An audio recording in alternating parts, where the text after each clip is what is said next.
ዮሐንስ ልክዕ ከም ትዕርኽቱ ብዛዕባኡ ዝዳናገሩ ንሱ እውን ብገዛእ ርእሱ ድንግርግር ብሎ ነበረ። ፍቕሪ ዝበሃል ነገር ከይተላለዮን ከይስተማቕሮን ድሮ ወዲ 30 ዓመት ኮይኑ ስለ ዝነበረ መጻዕ ዕድለይ እንታይ ይኸውን እናበለ ድማ ምስ ገዛእ ነብሱ ብምዝራብ ብሕሪ ጭናቕ ባሳጮን ነበረ። ኣብ ዩኒቨርሲቲ ተመሃራይ እንከሎ ንሱ ናብ ሓዳር ዘየብፅሕ ግዚያዊ ፍቕሪ ንኽልቴኻ ብፍላይነት ኣጓል ጎዳኢ እዩ ዝብለ ረኣየ ሒዙ መዛንኡ ኣፍቃሪት ሒዞም ብፍቕሪ ሸናዕ ክብሉ ከለዉ ንሱ ግና ጉዳይ ትምህርቲ ደኣ እምበር ጉዳይ ደቂ ኣንስትዮ ኣብ ሓሳቡ ይነበረን። እተን ባዕለን ተላልየን ክቐርብኦ ዝፍትና ዝነበራ ኣዋልድ እውን ከይተረፋ ብሰንኪቲ ዝተጋናነ ዝመስል ሓልዮት ዝመልኦ ሕውነታዊ ኣተሓሕዙ ቀልጢፈን ይርሕቕኦ ነበራ። ሕጂ ትምህርቲ ወዲኡ ኣብ ቤት ጽሕፈት መንግስቲ ስራሕ ሒዙ ንሱ ልቡ ከም ምድረ በዳ ዝናብ ፍቕሪ ክዘንቦ ስለ ዘይከኣለ ሓንቲ ጓል ኣንስተይቲ እኳ ቦታ ክትረኽበሉ ኣይከኣለትን። በዚ ኩነታት እዩ ድማ ንባዕሉን ንዕሩኽቱን ዘገርሞም ዝነበረ። ሓደ ንጉሆ ዮሐንስ ከም ወትሩ ገስጊሱ ተንሲኡ ኣብ ፌርማታ ደው ኢሉ ናብ ስሩሕ ተብፅሖ ኣውቶቡስ ይፅበ ነበረ። ኣብቲ ዘሕሊ ናይ ንጉሆ ካብኡ ፍንትት ኢላ ሓንቲ ዲቪዛ ዝገበረት ተመሃሪት ንበይና ደው ኢላ ኣውቶቡስ ትፅበ ነበረት። ዮሐንስ ግን ብዙሕ ቃልቦ ከይገበረላ ሱቕ ኢሉ ናብታ ኣውቶቡስ እትመጽኣላ ኣንፈተ ቋመተ። ሃንደበት እታ ተመሃሪት ምን ሽምካ ሰዓት ክንደይ ኮይኑ ኣሎ ኢላ ብሉስልስ ድምፂ ሓተተቶ። ዮሐንስ ስንብድ ኢሉ ብጎኒ ድያ ነይራ እናበለ ብውሽጡ ሰዓቱ ርኡ ሰዓት ክንደይ ከም ምህላው ነገራ። ብዙሕ ከይፀንሐት ድማ ናቶ ኣውቶቡስ መፅያትሉ ተሰቒሉ ኸደ። ንፅባሒቱ ንጉሆ እውን ዮሐንስ ናብታ ኣውቶቡስ ፅበየሉ ፌርማታን ክመፅእ እታ ናይ ትማል ተመሃሪት ኣብቲ ቦታ ደው ኢላ ካብ ርሑቕ ረኣያ። ጽባቓ ምስ ንእስነታ ንሓደ ጥዕና ዘለዎ ወዲ ኣዳም ዘዋናውን ነይሩ። ንሱ ካብ ንደጋዊ ትርኢታ ብውሽጡ ምድናቕ ሓሊፉ ግን ካልእ ትርጉም ኣይሃቦን። ሓሊፉዋ ብጎና ደው ምስ በለ ብጎኒ ዓይኑ እናሰረቐ ክጥምታ ንሳ እውን እናሰረቐት ክጥምቶ ጸኒሖም ዓይኒ ንዓይኒ ተራኸቡ። ክልቲኦም ከምስ ኢሎም ድማ የዒንቶም ሰበሩ።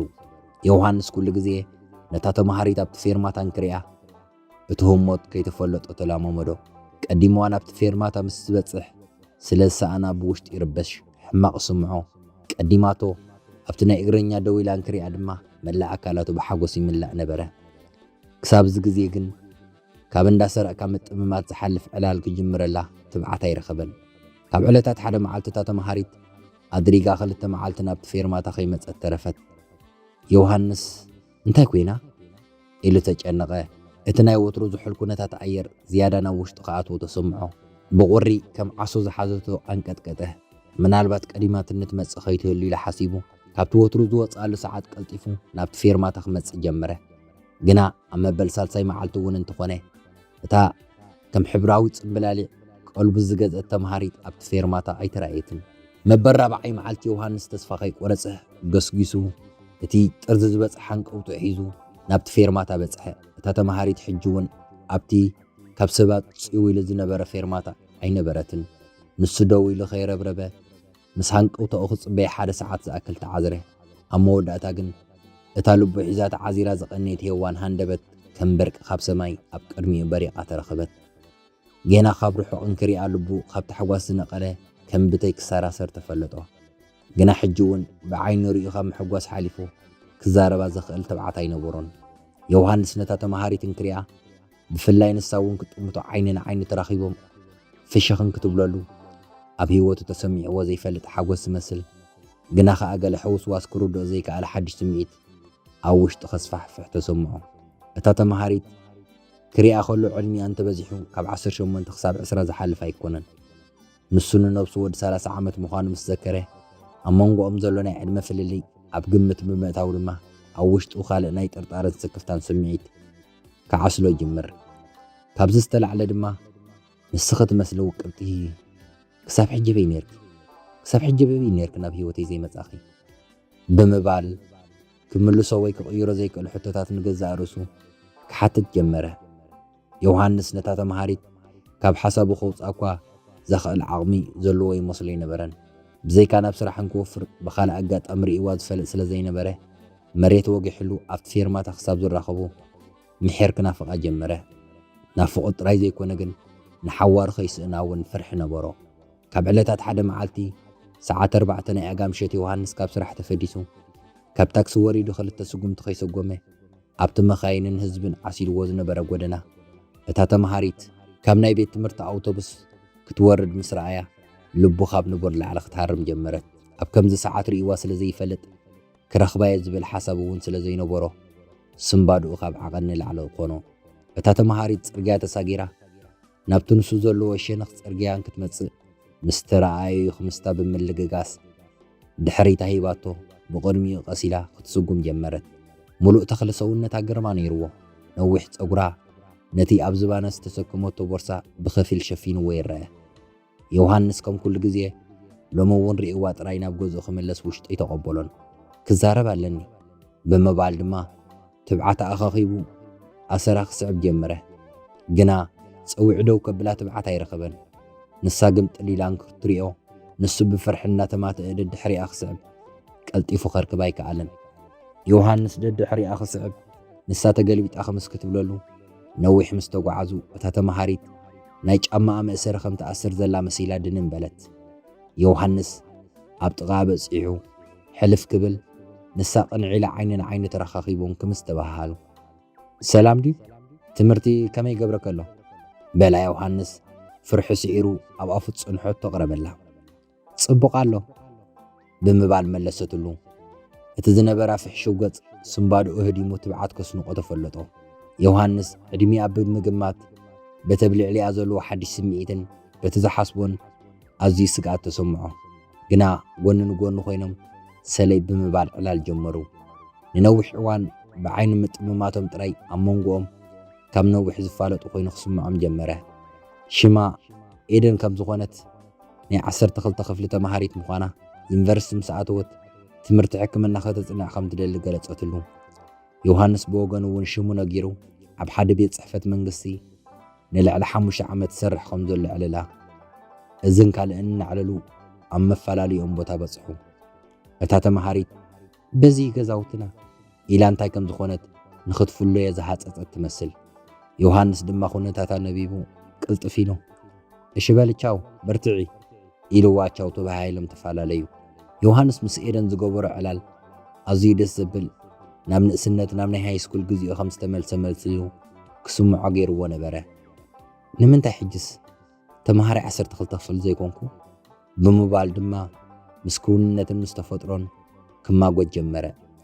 دحرتا معالتي يوحنسن ايدنن ابت فيرماتا دويلم كساب ني حديوم اوتوبس مصح حدا بحدا نغرات يحللو نبرو ني حديوم اوتوبس مصح دما چاويلم يفالاليو يوحنس مس ايدن انكخون كله ود 30 عمت كم زخونه رسيو ود 10 عمت كم زخونه يسمعو لك اب كما عاد مزركب كوينو زعلل نيرو ايدن كساب حجي اب زعللو غزي اخمي بمدب كم تتقبلون اب غزوم تي في خمزيلان سوشال ميديا كيتتقم تباهيلو قدمي يونيفرسيتي متاوا تليفون كم زي تغزلان اب دغ وصيخا نوح ساعات مصنح زي حسب سدرا خبز قمتهم نلعلي ازيوم حيالات مخانومن بطبق خمز قاطاطروان بقلصي بزعبا قليص انا غرتو يوحنس بناي سدرا بيتا طنقاقا ازيو እና ተገረመ انجوخي اذا عمت طريات ترفكي بدحري يونيفرسيتي مساعتخي كم دليت كتكوني اخي إلو تسفاي سنقا نبره كلتيهم كل جزية نقوه ناتراخبو أبت فيرما تقعلو سومنا تعزيرهم عوارحت قصور جمرو يوحنس والاكوا قدام نبسرح زي وفرنت نبره إدنجن قدام تمرت سلز نبره نعا آخر كبيل تراي أنجيو نابت فيرما تيخيد نيرو حدن قوه يوحنس كموترو نيدن كم زرخبه بحسب تراينا تحقوس نابت فيرما تنكبتصح اتا فيرما تا كابسب نصا خوينو صد إلو نيرو دونجيا تخوني لب محساب كساب تمص إلو خصبيا اتا ايدن تسافر لنا يبيت تمرت أوتوبس دو كيبلت بقلطف حليفات تخدت يوحنس اتا زهارفا صبقتي قال هيوان كم زيت مص አረጋግጹ كتر حزننا تسمعنا بسرحو بتاكسم رحه ايدن نحدو ورح زاكل كم قال حدرتنا تصويره ابت فيرماتا يترايتن يوحنس تليفون يبولن كال بزيكات فيرماتا زرخبو بوتا ينبرومن كم يحر منفع كال بزعبا دحنتا كتحساسو جمره ከም ወላዲት ንውሉዳ ዝስምዖ ንሱ እውን ካብ ዜሮ ተላዒሉ ኤደን ሓደ ሕማቕ ነገር ከም ዘጋጠማ እንዳሓሰበ ንነብሱ ኣብ ጭንቀት ሸመማ። ምናልባት ዶ ስድራ ኣምሳይ ሪኦማ ዶ ይኾኑ? ከምኡ ኢሎም ዶ ብገዛ ዓፂኦማ ይኾኑ? ምናልባት ዶ ፅርግያ ክትሰግር ሓደጋ መኪና ገጢሞዋ ይኸውን? ወይስ ናይ ማትሪክ ፈተና ስለ ዝቐረበ ክትፅንዕ ቀንያ? እናበለ ንበይኑ ብዙሕ ይጭነቕ ነበረ።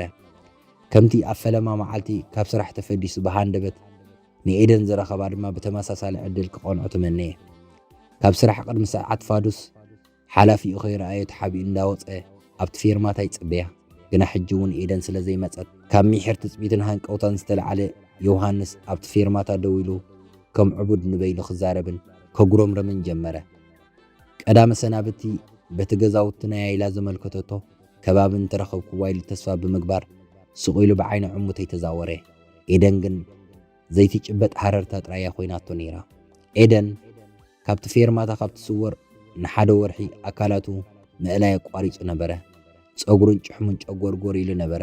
ኣካዳድንኡ ናይ ቤት ፅሕፈት ሰራሕተኛ ኣየምሰሎን። ግና ናቱ ነብሱ ምውዳቕ ንኤደን ዝመልሰሎ ይነበረን።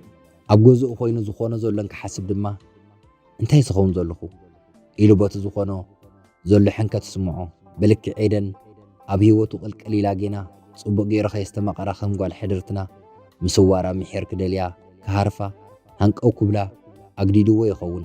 ኤደን ብጣዕሚ ሓጎስ ትፈጥረሉ ነይራ። ዕድሚኡ ረሲዓ ከም እንደገና ንእስነት ክስምዖ እውን ጌራ ነይራ። ግና ምስ ዘይመዛንኡ ፍቕሪ ብምሕሳብ ምንኣሱ ትኸውን ጓል ብምፍቃሩ እንክሓስብ ሕንከት ስክፍታ ስምዖ ነበረ።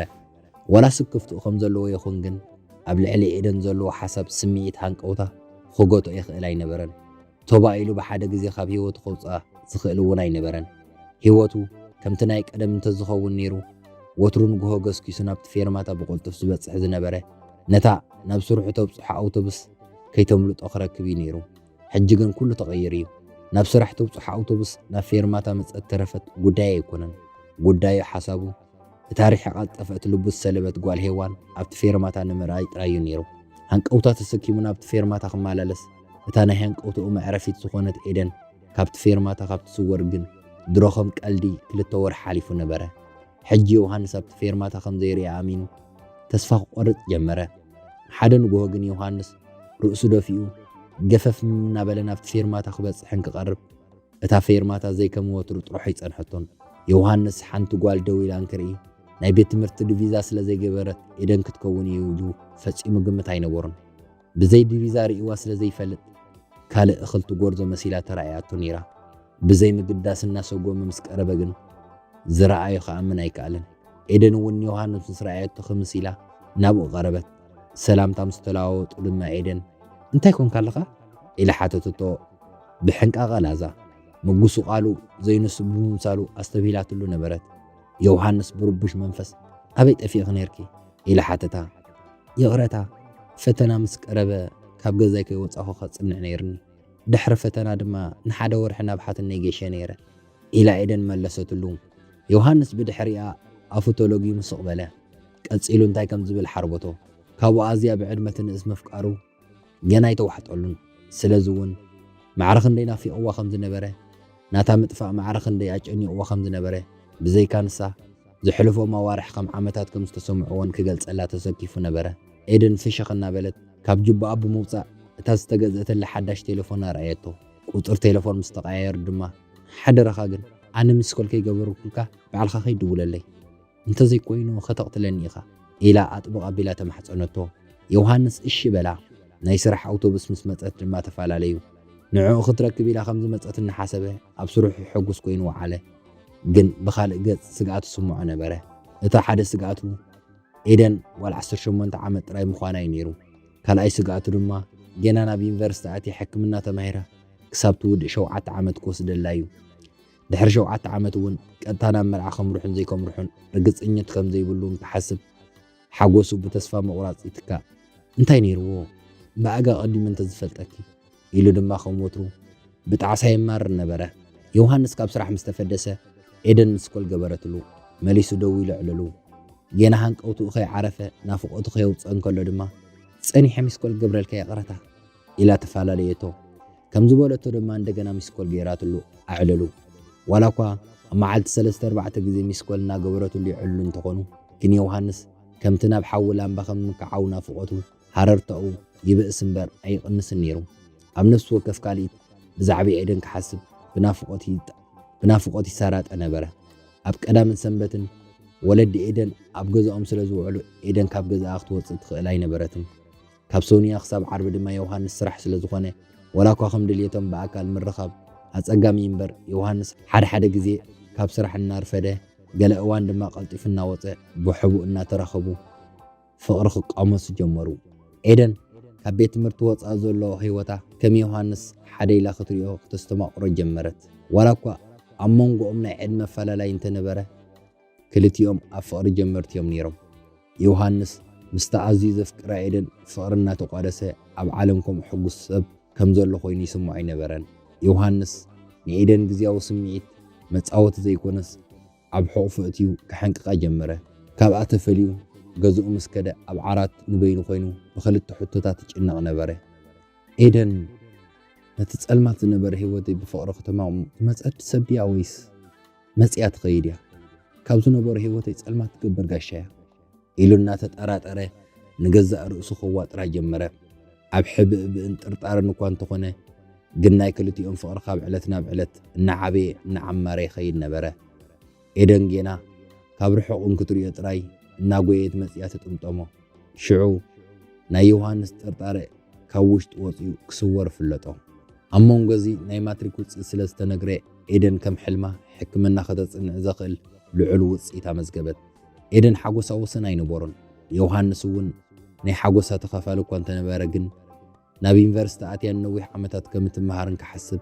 ፍቕሪ ዝሓቶ መስዋእቲ ኩሉ ንምኽፋል ንገዛእ ርእሱ ዳልዎ ዮሃንስ ዘጨንቆ ናቱ ዕድመ መድፋእ እዩ ነይሩ ሓደ መዓልቲ ከም ወትሩን ክዕልሉ ኤዶ ንስኺ ክሳብ ትምረቕኮ ኣነ ዕድመይ 37 እዩ ክመልእ ኢሉ ዮሃንስ ከም ዋዛ ምሲሉ ስክፍትኡ ተንበህላ እናተይ ዕድመ እውን እኮ ደዋ ይብል ጆኒ ትምህርትን ክውድእ 26 ወይ 27 ዕድመ ክገብር ብምባል መለሰትሉ ዮሃንስ ሽዑ እውን እዛ ቃል ድሕሪ 7 ዓመት ትደግማዶ ትኸውን እናበለ ተጠራጠረ ግን ንኤደን ዝብላ ነገር ኣይነበሮን ዮሃንስ ጭንቀቱ ድቃስ ምስኮሎ ንሓደ ዝኣምኖ መሳርሕቱ ስክፍትኡ ብዝርዝር ገለጸሉ እቲ መሳርሕቱ ድማ ኣብ ዘይትፈልጦ ጽባሕ ጌና እንታይ ክፍጠር ኢልካ ካብቲ ጭነቕ ናይ ጽባሕ ንጽባሕ ገዲፍካ ሎም ዘለኻ የሕጉስ ህይወት ኣስተማቕሮ ጽባሕ ክትገድፈኒ ዝብል ስጋት እንድሕር ዝብርትዐካ ሃልዩ ግን ድንግልና ኣወሲድካ ምሳኣ ብፍቕሪ ቀጽል በሎ ዮሃንስ ብዝሃቦ ምዕዶ ሰንቢዱ ዋ እንታይ ትብል ኣይከውንን ድንግልና ክንምርዖ ከለና እዩ ዝደልዮ ንምንታይ ክምርዓዋን ዘይክምርዓዋን ከረጋገጽኩ ናይ ቀጻሊ ህይወታ ዘበላሽወላ ይፍቅራ እኳ እየ በሎ ተገሪሙ እቲ መሳርሕቱ ከምሲሉ ሪኻ ክዕዘበካ ኢለይኹም ኢለካ እንድሕር ተፍቅራ ኮይንካ ናይ ጽባሕ ዝፍጠር ምሕሳብ ኣቋሪፅካ ብምሉእ ልብኻ ፍቅራ ምክንያቱ ከም ዝረኣኽዎ ንሳ እውን ተፍቅራየካ እያ ብስሩ እውን ግደፋ እንተተባሂልካ እውን ንኽትገድፋ ዓቕሚ ዘለካ ይትመስልን ዘለኻ ስለዚ ስቂልካ ፍቕርኻ ምሳኣ ቀጽል ምናልባት ጽባሕ ንዘጋጥመካ ሓገስ ይኹን ጉድኣት ግን ድልው ኩን በሎ ዮሃንስ ናይ ጽባሕ ንጽባሕ ገዲፍካ ናይ ሎሚ ጥራይ ንበር ዝበሃል ዘረባ ኣይተዋሕጠሉን ወላ እኳ ናይ ዕድመን ናይ ትምህርቲ ደረጃን ፍልል ይሃልዎም ግን ንኽቋፃፀሮ ዘይክእል ኤደን ኣካል ህይወቱ ኮይና ነይራ እያ ናብቲ ናይ ቀደመ ህይወቱ ክምለስ እንተዝደሊ እውን ዓቕሚ ይነበሮን ንሓንቲ መዓልቲ ኸይረኣያ እንተውዒሉ ከመይ ከም ዝባሳጮ ስለ ዝፈልጦ ናብ ዩኒቨርስቲ ምስ ከደት ንኣዋርሓት ዝኣክል ከም ዘይረኣዩን ክሓስብ ድማ ድሮ ከጨንቆ ጀመረ ዘረባኣ ሰሓቓ ጌና ናይዚ ዓለም ክፍኣት ዘይተንክፎ ንጹህ ልባን ኣካላን ክሳብ ሕልንኡ ዝጠፈ እዩ ከፍቅራ ገይርዎ ነይሩ ኤደን ናብ ዩኒቨርስቲ እንትኸደሉ ግዜ ክሳብ ዝበፅሕ ዝነበራ 3 ዋርሕ ዋላ እኳ እናት ሓብኡ ይኹኑ ክልቲኦም ክርስዕዎ ዘይክእሉ ካብ ፆታዊ ርክብ ነፃ ዝኾነ ግዜ ይሕለፉ ከምዘይብፃሕ የለን ኤደን ናብ ዩኒቨርስቲ ኸደት እቲ ዩኒቨርስቲ ካብ እትነብረሉ ከተማ ከባቢ 500 ኪሎ ሜትር ዝረሓቐት እዩ ነይሩ ዮሃንስ ኤደን ካብ እትኸይድ መዓልቲ ጀሚሩ ኩሉ ነገር ኣፅልኦ ኣብ ሓያል ጽምዋ ጠሓለ ግና ኩሉ መዓልቲ ብቪድዮ እናተዳዋወሉ ክራኸቡ ጽምኦ እንዳረስዐ ነቲ ተፈላለየ ከም ምንባር ክቕበሎ ጀመረ ኤደን ካብ እትኸይድ ኣብ መዓልታዊ ካብ 5 ክሳብ 6 ግዜ ይደዋወሉ ነበሩ بسرعة تمرت مش جمرت اتمدوال أفادوس ناي قدرن مشيتن طراي كونه يوحنس دما نمنتايكم خمس كونه ترديو اب تمرتي كتنفع تبابع نبره ايدن اب قداماي سمستر نعرفتي لا نحد ورحي زي تملنا بعدا مصت سدرا خمتناي هاي سكول تمهاريتن كلا اطبقهم سلازي تقاطاطروا دما اتزبز حنا عرفت غزيا مس يوحنس يا تحلفو نيرا حجون كاب صتاو ركب نصا زخونه مقرناي فقر غزي حلفو فقرم زخونه عينت لوط ايراين نيرو ايدن نسال ساي عمت تمهاريت يونيفرسيتي مسكونت ولا كخم وتر اب ساعات فادسون ناي مشيتني داولو ينبرو حلالم كم قدم نويحن مقرن ناي نبرن جنا نخلت دقيق كعللو ايدن بمسل يچاو قترن تدانيرو كلاس كاتيه تبلو ناي مشيت انت خوين دما ناب لايبراري خملسنا بلت حلالم تقارصو نبرت ايدن امنا عرفت غزيه ناب عدان كتمصون كل مس يوحنس تغبرو زنبرت ነገር ዘሰልችዋት መስል ነበረት እትናይ ትምርት ደኻ ምን ሓለኸለኸም ከም ዘለዎ ኮይኑ ግን ንፍቅሮም ተህቦ ግዜን ጻዕርን ክቅንስ ጀመረ ዮሐንስ ድማ بحبار كوينم زحلف وزنو برو مقرناي فقر غزين لحاسه يخيد منبارو كستوعل اللي جمره زخونه صقمالو دي ايدن يلو دما حتتا ايدن دما ولا حد ነገር كم زي تفطره ولا حد ነገር كم زي لت ملسولو ግን مسو خلا بحسب قلق تبل قدم كراخبو خلو جينا مسرعيته تغويا كم زي نبرت حجنا كراخبو انك حتى مخنيات تبزح نا ايدن كل تغبارات خحرق عويل خصرب كصرفا وي كندرلا زدفافو اكو تنبره يوحنس ግን ምናልባት ትምርቲ ዝኸውን ኢሉ ሓሲቡ بعقل خص اورای ፍትን ነበረ ካብ ዕለትና ብዕለት ኤደን ፍቅራ ቅንስ ናቱ ስጋት ጥርጣረን ድማ ይውስኽ ነበረ ኤደን ኣብ ዩኒቨርሲቲ 5 ዓመት ተማሃሪት ምስኮነት ዮሐንስን ክድውለላ ኣይተቀበሎን መሊሳውን ኣይትድውለሉን ዓቅሉ ተጸንቂቁ ኣብ ዝጣዓመክ መሊስ ክደውልለይ ኢሉ ተክስ ዓፈላ ኤደን ብኡኑ ብኡ ዘይኮነት ሲ ድሕር ሓደ መዓልት ደወለትሉ ዮሐንስ ቴሌፎን ተቀቢሉ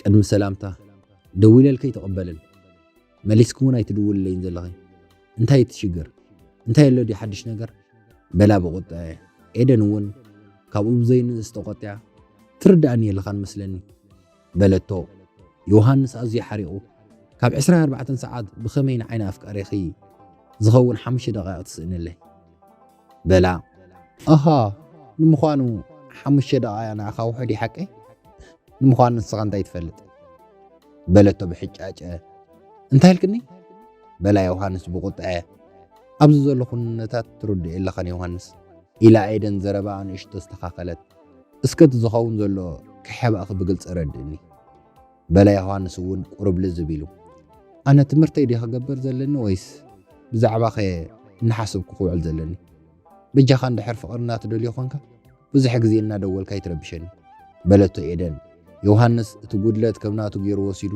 እሺ ቅረታ በላ ብትሕትና ንድሕሪ ሕጂ ቅድሚ ምዝራብካ እንታይ ትዛረብ ሕሰበሉ ሕጂ እውን ክደግመልካ ዘለኽዎ ኩነታት ክትርድኦ ፈትን ሕራይዶ በለቶ ዮሐንስ ክትሓርቕ ስለ ዝገበራ ብኡኑ ብኡ ጉድለቱ ተቐቢሉ ተጣዓሰ ሽዑ መዓልቲ ነዊሕ ዓሊሎም ድማ ብምርድዳእ ብምስማዕ እንተፈላለዩ ካብ ግዜ ናብ ግዜ ዮሐንስ ኣዝዩ ስለ ዝጠራጠር ድዩ ወይስ ናይ ብሓቂ ኤደን ትርሕቆ ስለ ዝነበረት ግን ብዛዕባ ፍቅሮም ልቢ ይመልኣሉ ይነበረን ኤደን ዕረፍቲ ኮይኑ ናብ ዓዳን ክትመጽእ ዘይከም ቀደማ ብኣጻብዕቲ ዝቁፀራ መዓልታት እሞ ድማ ብሓባር ማክያቶ ንኽሰቲ ዝኸውን ሓደ ወይ 2 ሰዓት ጥራይ ትህቦ ነይራ ናብ ገጠር ዘለዉ ቤተሰባ ክትበጽሕ ከም ዝኸደት እና ምኽንያት እቲ ቀደም ብሓባር ዝሕልፍዎ ግዜ ብሓባር ሲኔማ ዝኸድሉ ፊልም ዝርእሉ ግዜ ተሪፉ ነይሩ ዋላ እኳ መሊሳ ትድውለሉ እንተነበረት ንሱ እንተደዊልላ ግን ኣይተቀበሎን ነይራ ዮሐንስ ኣብዚ ኩሉ ፍቅሮም ይደልዮ ስለ ዝነበረ ሓንቲ ይበለን ስቕታ ይመሪጹ ነይሩ ምንም እኳ ርግጽነት እንተዘይነበሮ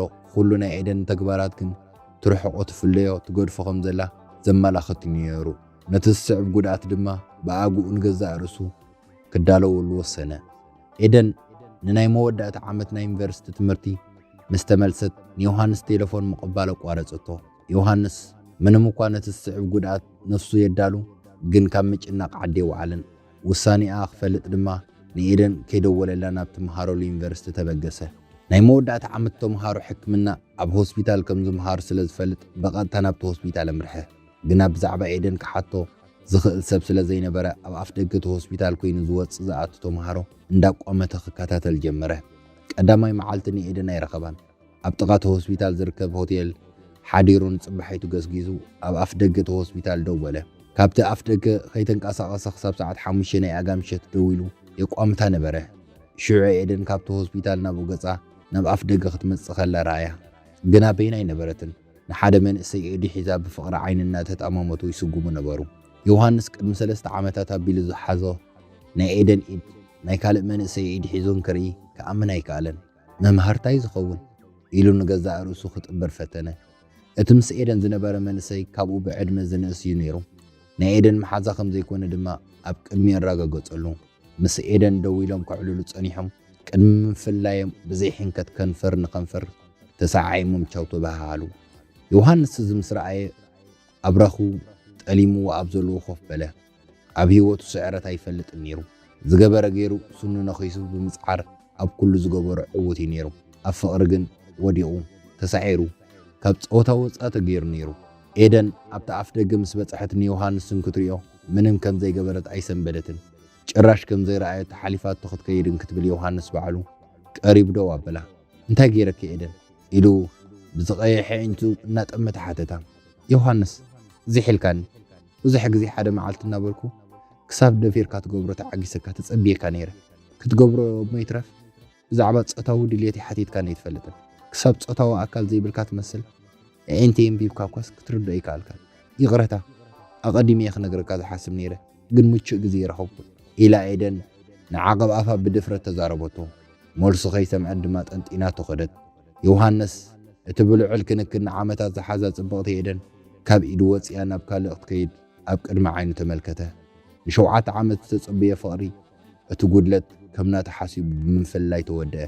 ዮሃንስ ጽቡቕ ዝገበረ ጽቡቕ እንተዝፍደ ብዕራይ ድቋም ሰተየ ዝብል ምስላ ወለድ እናዘከረ ህይወቱ ናብ ንቡር ሰላማውን ንምምላስ ጻዕሪ ምግባር ጀመረ። ዮሃንስ ሓደ መዓልቲ ኣብ ቤት ጽሕፈት ኮፍ ኢሉ እናሃለወ ሓንቲ መሳርሕቱ ዮሃንስ ግን ኣብ ህይወትካ ሕጉስ ዲኻ ኢላ ሓተተቶ። ብኸመይ ሓቲትክኒ ኢሉ ዮሃንስ ንሕቶ ኣብ ሕቶ መለሰላ። ኣይ ስቕ ኢለ ክሪኤካ ከለኹስኩም ትመስል በለቶ።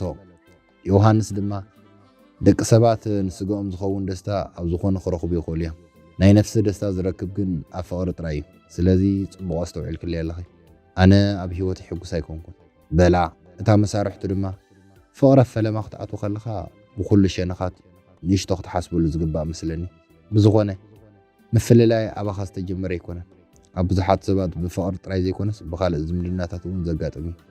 ልክዕ ከምቲ ምፍልላይ እቲ ምስናትካ ሰብ ምርኻብ እውን ኣብ ህይወትካ ስለ ዘጋጥም ድማ ህይወትካ ብሓድሽ መንፈስ ንምጅማር ድልው እንትኸውን መሓሸ በለቶ።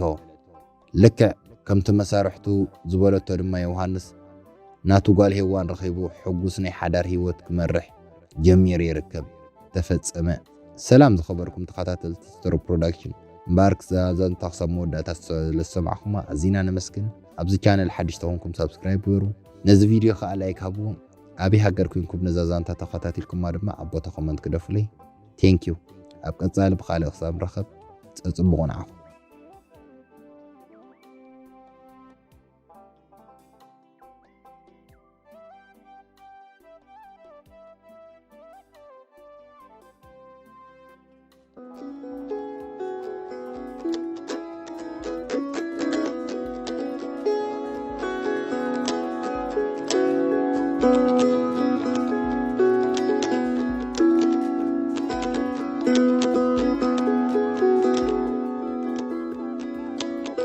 ሓንቲ ዓባይ ወርሒ ብዙሓት ከዋኽብቲ ጽረናይ ጸላም መብራት ናይ ለይቲ ሽፋን ዓይኒ ቐንጢጦም ዝውግዱን ጸልማት ወርሕን ከዋኽብትን ናይ ጠፈር ፍጡራት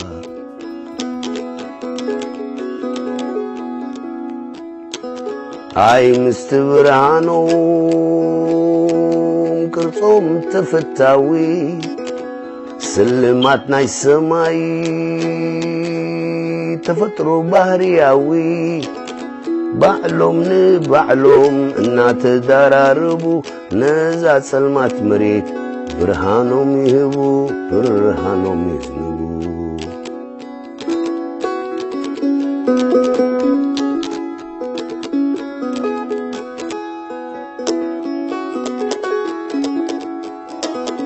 حد جزيت سلام دبنا يشفنهم يتارات روخاي لو قد تبلوم والتانا بنفاس تنتيقو مستدف أدبنا تسلمهم تريهم كتنو ببانا كتنو نابانا حانت عباي ورحي بزوحات كواخبتي سرناي سلام مبرهتناي ليتي شفان عيني غنتي توم زود بدون سلمات ورحن كواخبتناي تفرفتورا